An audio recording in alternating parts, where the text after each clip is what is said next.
Thank you. No, thank you for having me today. I've been very privileged to have the opportunity to come to Japan many times over the years in my life in music.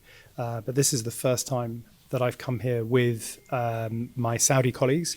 And obviously we're here with the Saudi National Orchestra and Choir, which is the ensemble that is really at the vanguard of developing the music landscape in Saudi Arabia as that builds under the whole Vision 2030 program. And indeed, I think music has a very important part to play in each of the three main pillars of Vision 2030. We talk about a diversified economy, a vibrant society, a proud nation. Music does all of those things very, very well. But the other thing that it does that's so special is it bridges cultural boundaries. It allows people to communicate without language, and it allows everybody to come together and share an experience that allows us to appreciate each other's cultures and really to be in harmony. And that's why I think it's so special that the orchestra's here for the first time, that we're able to show Saudi culture on one of the most prestigious stages in one of the world's great cultural capitals here at Tokyo Opera City. And that we're doing that with authentic Saudi music, authentic traditional Japanese music with gagaku, but also that great fusion between the two sets of musicians coming together and doing something really unique and beautiful. Japan is famous for the depth and richness and uniqueness of its beautiful culture, both traditional and modern. And so for us, every aspect of that is special. To have the honor of being invited to share the stage with the Imperial Orchestra Gagaku performers is really something that we feel is very special.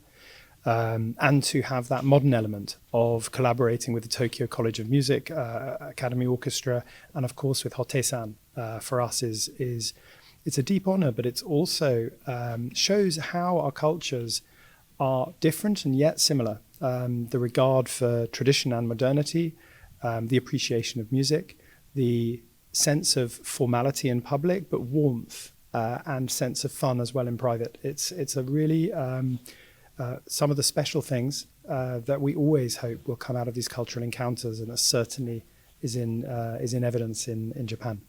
We really hope that this performance is not a one-off, but it's really the foundation of a rich and long-standing collaboration with our Japanese friends.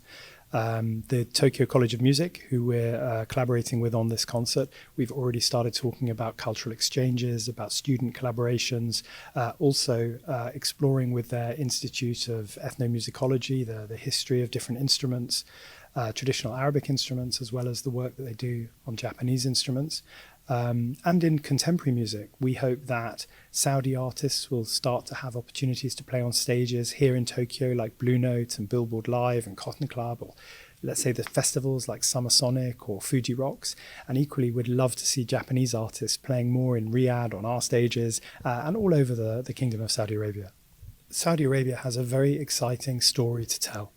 And I think internationally that story is only just really starting to be heard fully.